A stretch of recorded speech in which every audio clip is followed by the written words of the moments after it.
Hello বন্ধুরা, তোমরা সবাই কেমন আছো? আশা করি সকলেই খুব ভালো আছো আর আমিও ভীষণ ভালো আছি। তোমাদের আরেকবার পূজাস কিচেনে সকলকে স্বাগত।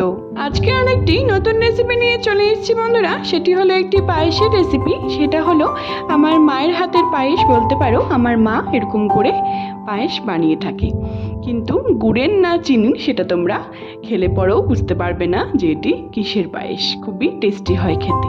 রেসিপির সমস্ত উপকরণগুলি আমি আমার ডেসক্রিপশন বক্সে দিয়ে দেবো, তোমরা সবাই দেখে নেবে। দেখো, খুবই সামান্য উপকরণে তোমাদের সাথে রেসিপিটি আজকে আমি শেয়ার করব। সবার প্রথমে ভালো মতো করে আমি দুধটিকে জাল করে নেব। এখানে আমি 2 লিটারের মতো দুধ নিয়েছি আর গোবিন্দভোগ চাল নিয়েছি। ভালো মতো করে ধুয়ে পরিষ্কার করে রেখে দিলাম। এখানে আমি 2 লিটার দুধের জন্য আমি 200 গ্রাম চাল নিয়েছি। তারপর যখন দুধটি খুব ভালো মতো করে ফুটে আসবে তখন বেশ কিছুটা আমি ছোট এলাচ দিয়ে দিলাম, 3 থেকে 4টার মতো। তারপরে ভালো মতো করে ফুটিয়ে নেব আর দিচ্ছি বেশ কিছুটা একটুখানি কেসর। এই কেসরটি দিলে পরে কিন্তু বন্ধুরা অনেক সময় আমাদের দুধটির রং কিন্তু খুবই চেঞ্জ হয়ে আসে আর খেতে পরে কিন্তু দারুণ স্বাদ হয়। 2-3টে দিলে পরেই হবে। তারপর আমি বেশ কিছুটা কিন্তু ড্রাই ফ্রুট নিয়েছি। তোমরা তোমাদের ইচ্ছে মতো ড্রাই ফ্রুট নিতে পারো। আমি কাজু কিশমিশই নিয়েছি। তারপর এর মধ্যে আমি গ্যাসে একটি প্যান বসিয়ে দিয়েছি। এখানে এবার আমি বেশ একটুখানি ঘি দিয়ে দিব 1 চামচের মতো। এবার যে আমরা ড্রাই ফ্রুটটি রেখে দিয়েছিলাম সেটিকে আমরা এবার একটুখানি ভেজে এটিকে নামিয়ে নেব। তারপর তোমরা নেক্সট স্টেপ দেখো। ড্রাই ফ্রুটটাকে যদি এরকম করে একটুখানি ঘিয়ে ভেজে নিয়ে নামিয়ে রাখা হয়, তারপর যদি পায়েসে দেওয়া হয় তাহলে পরে কিন্তু পায়েসটিও খেতে স্বাদ হয় আর খেতে কিন্তু দারুণ লাগে। দেখো আমি কীভাবে ভাজছি, তোমরা চেষ্টা করবে এরকম করে ভেজে নামিয়ে নেওয়া। দেখো আমি নামিয়ে নিয়েছি। তারপর আমরা আমাদের দুধটি যখন ছোটো এলাচ আর কেসর দিয়ে খুব ভালো মতো করে ফুটে আসবে, দেখো একটুখানি ঘন হয়ে এসছে আমাদের দুধটা। আমি 5 থেকে 7 মিনিটের জন্য ফুটিয়ে নিয়েছি দুধটিকে, একটুখানি ঘন করে নেব। তারপর আমরা যে চালটিকে আমি ধুয়ে রেখেছিলাম গোবিন্দভোগ চালটিকে, সেটি 2 চামচ ঘি দিয়ে আমি এটিকে মেখে 5 থেকে 10 মিনিটের জন্য রেখে দেব। গোবিন্দভোগ চালের মধ্যে যদি এরকম করে ঘি মাখিয়ে 5 থেকে 7 মিনিট রেখে দেওয়া হয়, তারপর যদি এটিকে পায়েসে দেওয়া হয় মানে দুধে দেওয়া হয়, তাহলে পরে কিন্তু পায়েসটি খেতে দারুণ স্বাদ হয়, একদম ভোগের পায়েসের মতো হয়। দেখো আমি খুব ভালো মতো করে দুধটিকে জাল করে নেওয়ার পর আমাদের যে পায়েসটি একদম যে আমি তৈরি করব তার জন্য যে আমি চালটিকে ধুয়ে রেখেছিলাম ঘিয়ে মেখে, তারপর সেটিকে অল্প অল্প করে দিয়ে দিব। পায়েসের তোমাদের একটি সিক্রেট বলছি বন্ধুরা, এরকম করে যদি গোবিন্দভোগ চালটিকে ঘিয়ে মেখে রেখে নেওয়া হয়, তারপর যদি এর মধ্যে দুধের মধ্যে দেওয়া হয়, তাহলে পরে কিন্তু পায়েসের স্বাদ কিন্তু দ্বিগুণ হয়।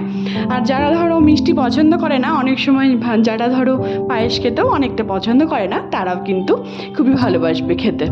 দেখো কত সুন্দর লাগছে দেখতে। এবার আমি চালগুলিকে সবগুলিকে দিয়ে দিয়েছি।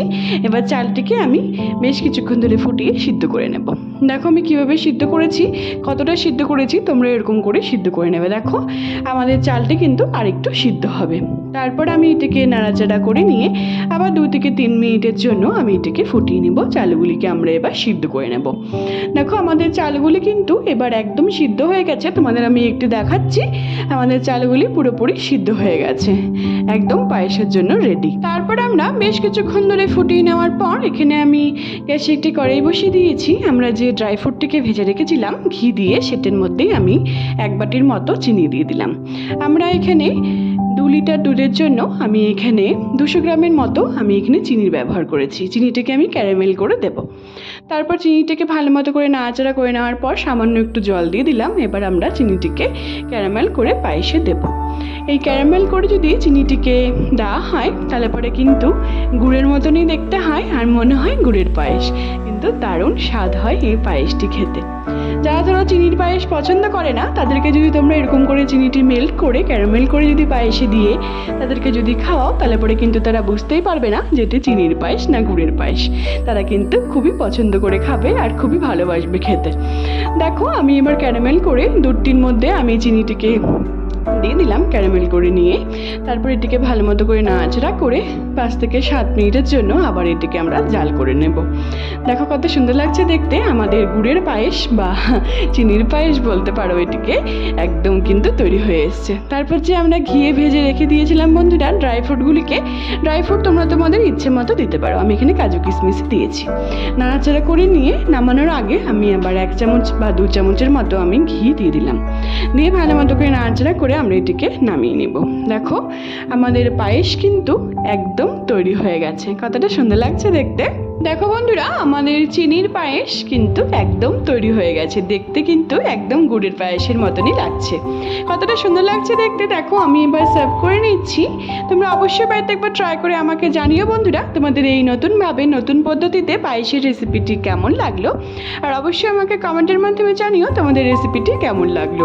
যদি ভালো লেগে থাকে বন্ধুরা আমার এই পায়েসের রেসিপিটি, তাহলে অনেক অনেক অনেক বেশি শেয়ার করা তোমাদের সকলকে অনুরোধ রইল আমার এই রেসিপিটি। আর তোমরা যদি আমার চ্যানেলে নতুন বন্ধু হয়ে থাকো বন্ধুরা, তাহলে অবশ্যই আমার চ্যানেলটিকে সাবস্ক্রাইব করতে কিন্তু একদম ভুলো না। তাতে আমি যখনই কোনো নতুন রেসিপি ছাড়বো তোমরা সেই রেসিপিগুলি সবার প্রথমেই পেয়ে যাবে। সবশেষে আমি একটুখানি ড্রাই ফ্রুট এটিকে গার্নিশ করার জন্য দিয়েছি। দেখো কত সুন্দর লাগছে দেখতে। আমাদের গুড়ের পায়েস বা চিনির পায়েস একদম কিন্তু তৈরি হয়ে গেছে।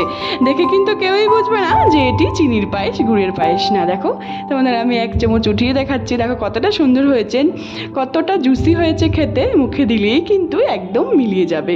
তোমরা অবশ্যই বাড়িতে একবার ট্রাই করে আমাকে জানিও তোমাদের রেসিপিটি কেমন লাগলো। আমার ফেসবুকে আর একটি রান্নার পেজ আছে সুইট কিচেন দিয়ে, সেটির লিঙ্ক আমি সবশেষে তোমাদের সাথে শেয়ার করে দেবো। সেটিকে ফলো করার আর অনেক অনেক বেশি শেয়ার করার তোমাদের সকলকে অনুরোধ রইল। সবাই ভালো থেকো বন্ধুরা, সুস্থ থেকো। আবার নেক্সট ভিডিওতে দেখা হচ্ছে নতুন একটি রেসিপি নিয়ে। টাটা।